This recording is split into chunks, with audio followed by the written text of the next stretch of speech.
Hello, everyone. Welcome to another segment of The Next Normal in collaboration with America Meditating Radio. I'm your host, Sister Jenna. We have been navigating through these particular times in a very unique way. India just came out of a massive, massive uprising of death that has been unlimited. There was once, I remember the founder of the Brahma Kumaris, Brahma Baba, was said, there'll be a day where it's like the world becomes like a graveyard. And I was fascinated to actually witness watching the cremation grounds in India and in so many places, in Syria after there's a war, when the tsunamis happened in Sri Lanka, in Phuket, in Thailand, that we start to get a feeling that if we get to see so many images of death, do we become immune to it? Back in the day when we didn't kind of feel death the way that we have been feeling, it used to feel like a very creepy affair. It's like even when I used to go to funerals to do prayers or to see a soul off as they're departing, I always had this feeling like I know I'm talking to the soul. I know the soul is around. And I'm like, oh, please don't disturb my spirit. I'm just here to give you peace, to navigate you towards God's light and let me finish my role and my responsibility. But needless to say, sometimes I could just feel their thoughts. I can feel just a friend of ours just recently, Kanupriya from the Awakening with Brahma Kumaris. She passed away from COVID in India, and we're doing her Zoom funeral. And while I'm doing the funeral with the whole family, hundreds of people on the Zoom, I just texted a few of my friends, Sister Shivani, Brother Abhijit, and these people who knew her very well. I says, "Do you feel kind of like dancing? Is it just me, or or is she really just celebrating being out of her body?" And everyone texted back and said, absolutely, they were feeling the same.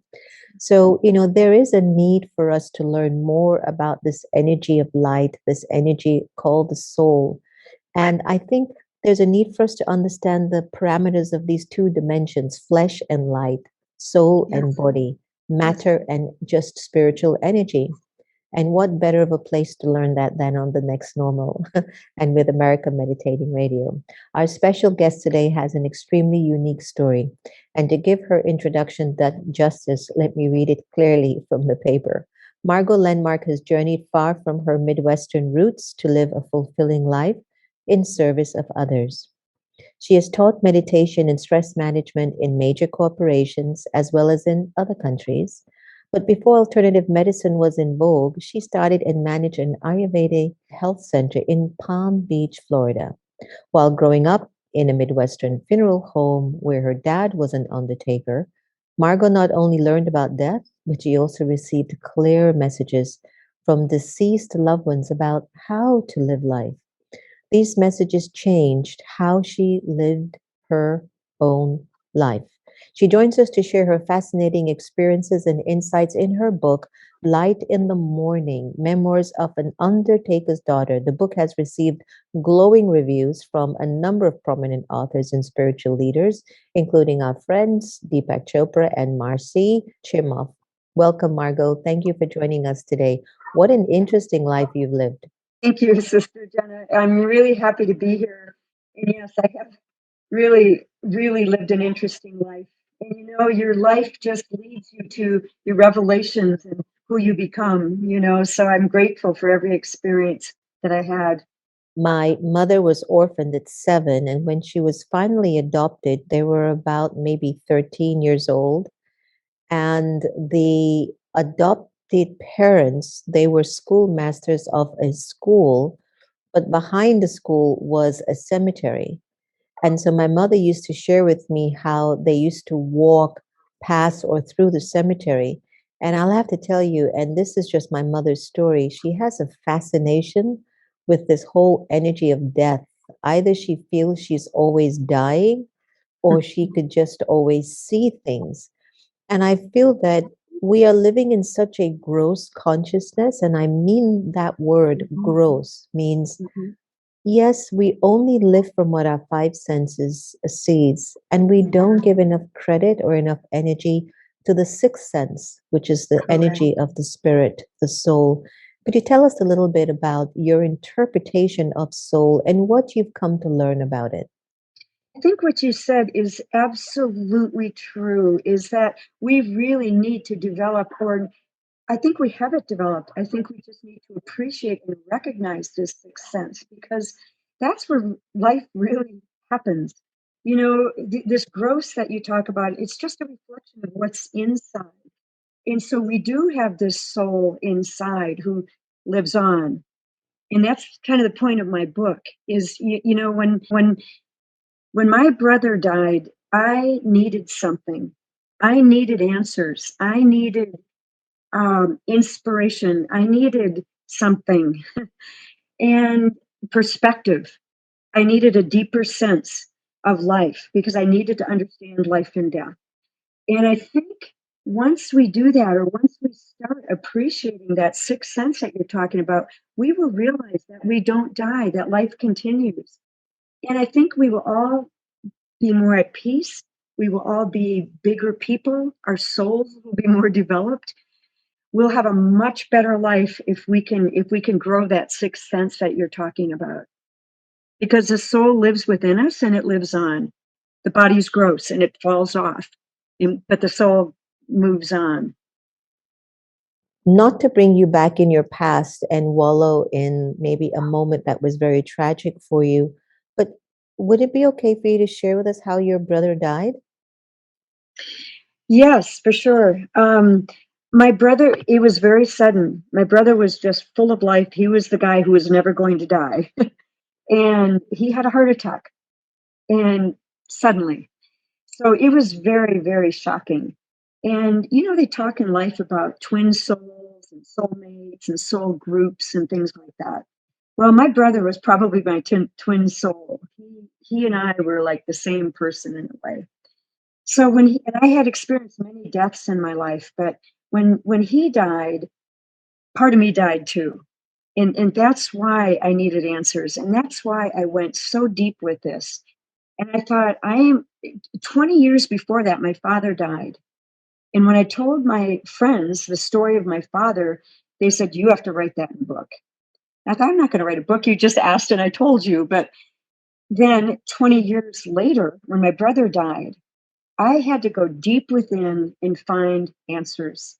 And I thought, whatever comes out of this will be my living memorial to my brother, and therefore the book. And that's where the book came from.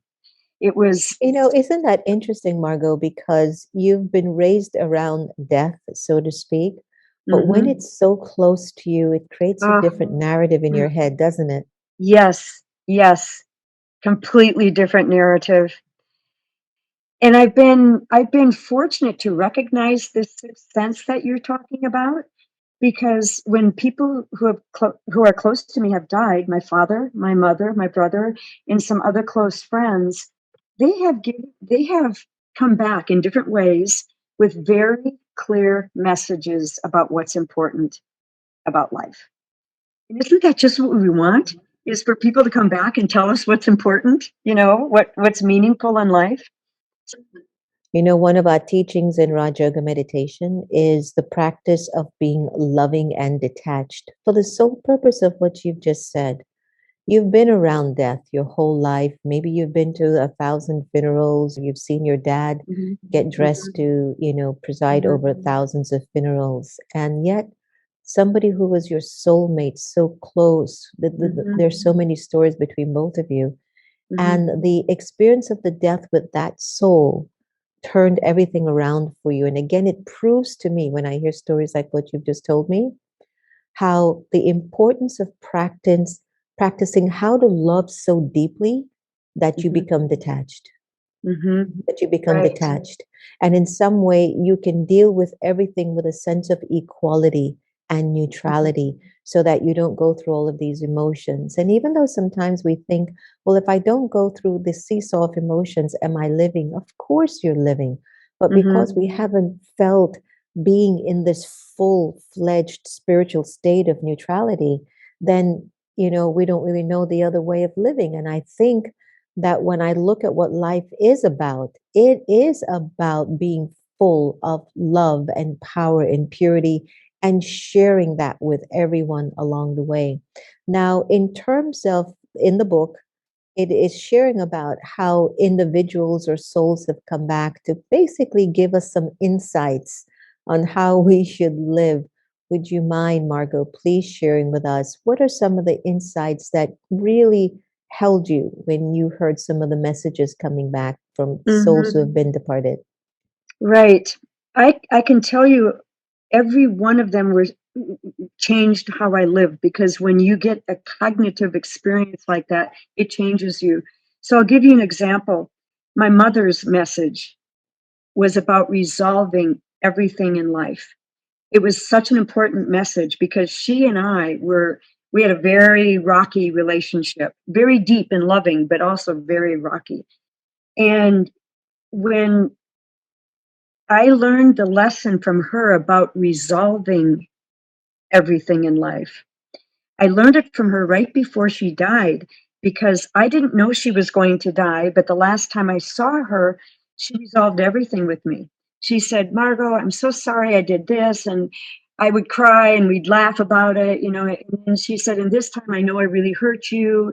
And we'd go through that and we'd cry and then we'd start laughing. And we laughed and cried for about an hour over all of the pain she created in me, that she throughout my whole life.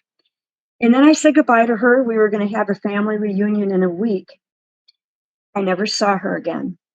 So when I got the message that she died, I cried so hard, obviously. But after I cried, I never cried again. Not because I wasn't sad, but because everything was resolved. And I learned from her. She gave me that really important message that you need most of the pain in death is lack of resolve. So ever since then, you know, it's that feeling of, oh my God, I wish I would have told her this. I wish I would have said I love you. I wish I would have done this for her. You can't go back and do that when they're gone. So ever since then, in every single relationship, I resolve it. Every one. If there's some misunderstanding out there, I'll go to somebody's house at 10:30 at night and knock on their door and say, you know what? I think you misunderstood me. Let's talk about this. I don't have anything unresolved with people. And what a lesson. That was huge. And that happened when I was 20. How old was I? In my early 20s. So I've had a very clean life in terms of resolve because of that. That's one lesson. And it's more important than we know. It was about maybe 4 months ago. I don't have a lot of relationships that I would say internally makes me feel like I haven't tried hard enough in this relationship. I really don't have many of those. Hmm. And I could be under some delusion. I have no idea. Hmm. Hmm. But the point is I believe you. there was one relationship and I just reached out to her and I said, honestly, I really don't know what I did or where we went wrong, but I'm really committed in fixing this relationship and seeing how best we can work through this. And their response was so healing as well because they responded and said, I have love. I do care for you. It's just I'm used to doing things in a specific way and it's not necessarily the way that you do it. And that had brought such a healing between the both of us. Yes, So there's yes, such now of an opening. So I do yes. feel that when we leave our bodies with the consciousness of an unresolved emotional issue in a relationship, Hmm. that carries over in the next birth, which we spill out on other people and perhaps never really know what's going on between us and another person. So it's good to just clear the air with people. But sometimes we need time, though, Margot. Sometimes we Yes, just need a little time. sometimes we do need time, you know, when that time comes, take that time, because the worst pain of death is regret, and we don't want that regret. What was it like as I want to go back as a child growing up in the Midwest? Your dad's an undertaker. Did the kids used to tease you a lot? You know, they didn't. You'd think they would. I mean, they'd always make jokes. You know, there's always the funeral home jokes and things like that. And but it was so natural. And, all my friends would come to the funeral home to get a ride home from school. And so they all got kind of used to it. They were a little bit creeped out, but we weren't. We were very comfortable with it all. It's always interesting, the stigma, you're driving on the highway and you see a funeral car and you're like, wow, at least for me. And for some reason, you think about the family, you think about the people, and then you think about your own life. And then, it takes you somewhere. What is it that we're supposed to actually learn from death that we didn't learn when we were alive in our bodies? We are supposed to know, first of all, that it's part of life. It's an equal part of life, and that it's a beautiful transition. It's a beautiful transition, and the more we can, I think it's time to become comfortable with the idea of death. At least in this country, we're pretty much in denial. We don't talk about it. It's kind of taboo. And one of the reasons I wanted to write the book was to take the taboo out of death.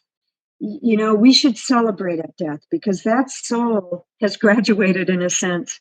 If we didn't have lessons to learn on this planet, we wouldn't be here. And we all have to leave at one point, and we all go to a higher place. And we need to celebrate that. So I think it's time to embrace that about death. There's something that you've said that a person's face in death mirrors their living Mhm. in their dying. Can you explain? Yes. I'll explain it from the experience of my father. My father was a very spiritual man. He was a beautiful undertaker because of that. People wanted to talk to him when their friends or family died because he had so much compassion. He was really a very high being. And when he died, which again was a surprise, when I looked at his face in death, I saw his entire life, which was of challenges. He had a lot of challenges, but I saw how he dealt with all those challenges. He was so open hearted and compassionate and never judgmental, or he was really a very high being. And I saw all of those challenges and the decisions he made in dealing with those challenges, how he chose to deal with it. I saw all that in his face in death. And he had the most beatific smile on his face that I have ever seen. And I saw his whole soul leave through the top of his head. And I just saw all of the glory of that moment of death. And so I saw that all of the choices he made at every given moment in his life added up to that moment of his transition. And it was beautiful. That experience changed me too. Beautiful story. Beautiful. Yeah, I learned from that at every moment in our life, at every given moment, we have a choice to love open-heartedly or not. And when we get to the end of our life, it's all going to add up to the choices we made at every given moment. Pandemic that the world experienced recently has taken the souls from their parts, their bodies that they've been playing for whatever amount of years they've been playing it. It takes in millions of Mhm. souls, Yep. and everyone's grappling with the grieving process, and each person has perhaps their own way that they will handle grief. Mhm. Any tips that you could share with our viewers or listeners? Just a few tips, and what's the best way to deal with a sense of the loss of someone that you love so deeply? Mhm. Mhm. One thing is really grieve, feel the pain of it because we have the physical reality and we have the spiritual reality. The spiritual reality is that that soul is fine, but our physical reality is we're not fine at the moment. And so we need to go through that grief and feel it, remember the people, incorporate them in our heart. And then once we get them kind of incorporated in our heart and re-situated only in our heart, then they will live forever in us. And when that starts to happen, the grief starts to lessen. And I had a wise man once tell me that it's important to grieve because it allows the soul to know they were deeply loved. But it's equally important that the grieving at some point should subside so that the soul knows they were not a drag on our life. So that's why grieving is really important. And if you grieve properly, it will subside eventually. And then you will just feel the pain that you feel in the grief, that hole that it creates in the heart, that pain will turn to joy. And it's a joy that you can't get any other way. And it is such a deep, divine joy, because that's our connection to the divine, is the memory of these people that we love so deeply. On my spiritual path, and I'm still processing the experience of it all, that we've lost a lot of my spiritual mentors, the Daddy Janki at 104, Daddy Gulza just this year at 96, I believe, and just a lot of my very close mentors have transitioned into new roles that they'll come back to play. And, in a way, we've been trained, and I'm sort of feeling this for myself. I can't say I'm 100% yet, but I feel like it is my celebration of all the incredible moments we've had, that as a vibrational frequency, when the soul connects to my soul, or when my soul connects to that soul, in my celebration and my respect and honoring and love of the role the soul has played in my life, it gives them wings to fly in their next journey. And Yes. and I don't stay in that sorrowful state, which I feel tends to be so heavy. Have you ever been like in developing countries, especially where if you don't weep and wail for loved ones, then they'll say you never loved them? And when I see that, I don't believe that. I believe that if I really love you, don't I have to rise to the occasion to energetically be at a level of thought process that I can protect you on your journey? Because there's so many other spirits out there. But that I could also keep bringing God's light around you as you travel to your next womb or to your next destination. And so I've often kind of looked at that, and I won't say I'm telling you as a confirmation, but I'll tell you that from what I've been witnessing over time, Margo, it's that let me keep my vibrations high so I can help the ones that I have loved that has transitioned, to really protecting them with that pure vibration around their spirits. Am I making any sense to you? You're making absolute sense to me. Yes. I think that's the whole goal. I think that's the point of love, is to love in that the highest way possible. And that's the point, of any kind of meditation or any kind of inner growth. And that's why we're here, isn't it? Just to develop that inner high vibration so that we can support other souls, whether they're in the body or whether they're not in the body anymore. That's why we are here. So I really applaud you for that, because it's beautiful. And I think that's why we're here, to do that exact thing. Well, let's talk about miracles, because in the book you shared about a miracle that happened, and I'd love if you could tell us a little bit about that. Yes, that was really amazing, because we were having a celebration for one of my friends, and I was told by a very wise person that you should have the memorial service 10 days after the person dies, because their body is more processed and their soul will be more present. So we did that. We had a memorial service right away, but then we had another celebration on the 10th day.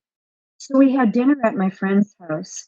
And at the dinner, there was a table of 12, and then there was a table of 5 in the kitchen. And when I walked in, we could feel Tom there. It was palpable. We could feel him. It was really beautiful. He was definitely there. So at the dinner, we're telling stories of Tom all night. It's a very beautiful experience, and it's fun, and it's funny, and it's lively. And then the host of the event came up with a pie. It was this big. It was it was a 6-piece, a small pie. And she said, Deborah brought dessert. And we all looked at the pie, and we went, she brought it into the table of 12. And she put down 18 plates. And the table of 12, we all looked at each other and we said, we're not having pie. I'm not having pie. The pie's going into the kitchen, right? And so what happened is my friend Deborah and I were sitting there cutting the pie and putting it on a plate, putting a fork on and passing it toward the kitchen. And so then we kept telling stories and everything, and we're cutting the pie, putting it on a plate, telling stories, talking to each other, cutting pie, putting on the plates. And we're telling all these stories. And all of a sudden, somebody in the kitchen says, "We got pie." And I looked around and everybody at our table had pie. And we're like, "What? What?" And we looked down, Deborah and I looked down. There was one piece of pie left. It was this big. We could cut it in half, and she had pie and I had pie. And we both went to each other at the same time. We went, "Loaves and fishes." We couldn't believe it. 18 people got pie. And I just was, we were like incredible. So that night I called Deborah. Well, no, that day, right then, people started saying, "Hey, Margo, tell that one story of Tom." And I started telling the story. And then I just put my hands on my face and I started laughing. I said, "Wait a minute. Do you realize we all got pie? I mean, does anybody get this?" And the people around me certainly did, And a friend came in the kitchen and went, "Wow, it's a miracle pie." And that night I called Deborah and I was laughing so hard. I said, how did we all get pie? Did we clear out the pie plate and then it all grew back? Did every piece get served and then it grew back? How did we get pie? And we were just laughing so hard because we couldn't figure out this miracle. I've never seen anything like it. And so, I realized that miracles are happening all the time. And Tom this is the other part of the story is I could see Tom right up here, kind of to the left and up. And he was taking this white stuff. It was kind of like heavy clouds, not heavy, but a little bit heavier than clouds. And he was throwing it up in the air and throwing it up in the air. And he was telling me that there's plenty. There's just plenty. There's just plenty for everybody. And it was just incredible to get that along with the miracle pie. And I have never forgotten it because I kind of never really worried ever since. I know there's going to be enough. I just know it. I mean, I keep working hard and I'm not just taking that for granted, but deep in my soul, I know that there's enough for all of us because of that miracle that happened. That's your next book, The Miracle Pie. Okay, I'll write another one. That's your next book. That's such a great story. I've heard of things like that, mystical Yeah, things like that, where you're like, it's beyond the power or the creation of your five senses. It is, hmm, it is the soul showing you how much more profoundly powerful it can function if you stop being so attached to your body, your matter. And I think exactly. perhaps the age that we're in now, which we were not in 100 years ago, we were definitely not in 1,000 years ago, but Hmm. this age that we're in, the fascination to understand who we are, to Yep. really know who we really are, so we can live that knowing is upon us Yes. at this time. And I think it's really, really important. So as we come to a Hmm. close, I really enjoyed our conversation. Me Surprisingly, too. Me too. surprisingly, I've really enjoyed our time together. Um, you wrote a chapter about losing your pup, your dog, your Yes. pet. And Yes. it's funny because yesterday I was looking, we have a little puppy called Happy, and I was Oh, looking at Happy with the family, and I said, you know what's it going to be like when Happy leaves us and she dies? And I don't know why I said it, but you wrote a chapter. It was a difficult one, but your chapter also gave hope mhm. about the loss of a pet. Could you share with us? Yes. I really learned from my dog the purpose of pets. And one big purpose, there's probably a lot of purposes, but one big purpose is to show us true unconditional love, to show that to us. Because no matter what, human beings are conditional. I really believe that. I think the closest we get to unconditional love is probably a mother's love. But dogs are absolutely unconditional. And they have this way of showing us love in a way that changes us. I see so many people change when they get a dog. And when that dog leaves, they live on too. I got very clear messages of the passing of my dog and what she went through and how she went into the light and her experience of doing that. And it's all very well laid out in the book. And she everybody was telling me I should put my dog down. I didn't want to put my dog down. And she could hear these conversations.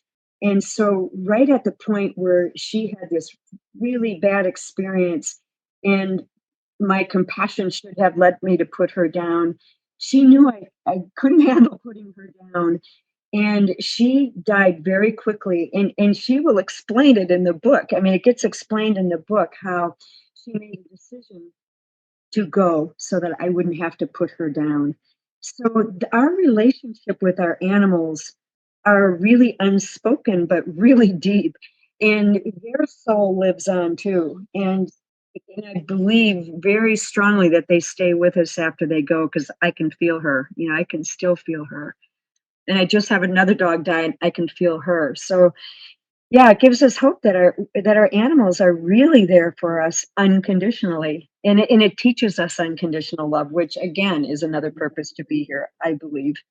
Yes, yes. I have to tell you, I don't know if she's here. I would love to bring her and show you. But I will tell you, sometimes I will just look into Happy's eyes and she will be looking at me as if she's telling me, don't think that, don't do that. I think that the purity of the Yes, soul of an animal has the capacity to impact the purity that you no longer activate.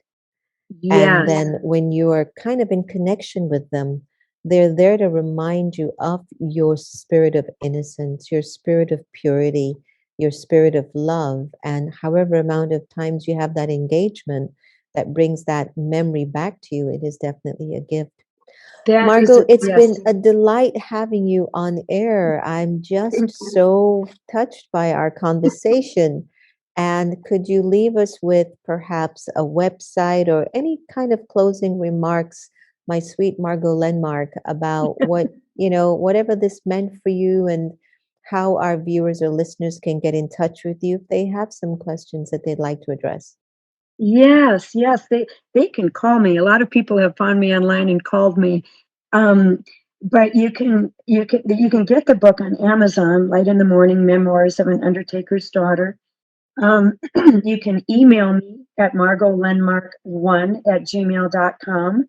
You can go to my website, which is lightinthemorning.com. And I am happy to talk to people or email them or talk to their group or whatever, because I have met the most wonderful people through writing this book, like you. It is so wonderful to meet you. I'm very, very touched at your purity and the beauty of your soul. And I get to meet people like you. So I'm really happy if people contact me. Pleasure. Margo Landmark, thank you so much for joining us today. Thank you so much. Really nice Thank to meet you. you. Mm. Everyone, what a wonderful conversation. I have to tell you, I was pretty surprised at our at our discussion. We're curious about what is life after it, what is the soul after it leaves the body? I mean, in my teachings, I'm pretty much convinced that I live on. I don't believe I die. My issue isn't about dying anymore. My issue is about what will be my inheritance in my future birth. And so, what are the choices that I'm making in this present birth that will give me the inheritance of a much more beautiful life than even the one that I'm living now? And I wonder if that's one of the mysteries that will be unraveled or resolved pretty soon. That we recognize the way that we're living now will determine the way we will live in a future incarnation. I will leave that for you to contemplate on, because if you think you only have one life, well, I'm not sure. It doesn't make sense why there's so much suffering in the world. It's not fair that, you'd be sent down in one life just to completely suffer. Suffering or a sense of grief or something must come from an experience of the past as an energy. As a soul, we all carry experiences, emotions, stories, and I believe that those vibrations create our reality. And if, by chance, we can develop a very pure and deep relationship with God, I believe God is a neutralizer. And somehow the energy that we receive from God from above will begin to neutralize the unresolved emotions that we're just not able to deal with at a human to human level. So, Is death an important thing? I don't think so. I think life is the most important thing. And if we can begin to bring the best of who we are in it, then death is just like changing clothes. Thank you for joining us on The Next Normal in collaboration with America Meditating Radio. Don't forget to follow us on our YouTube, share this with your friends, let them know that, wow, this was a good one. This was a good one. And please keep your mind healthy and wise. And remember, no one has the power to take away your happiness unless you give them permission. And I'm suspecting that we're actually here on earth to practice loving each other the same so that there'll be no attachment, which means no comparison, no criticism, no competition, no C's. Take care. See you again real soon. Om Shanti.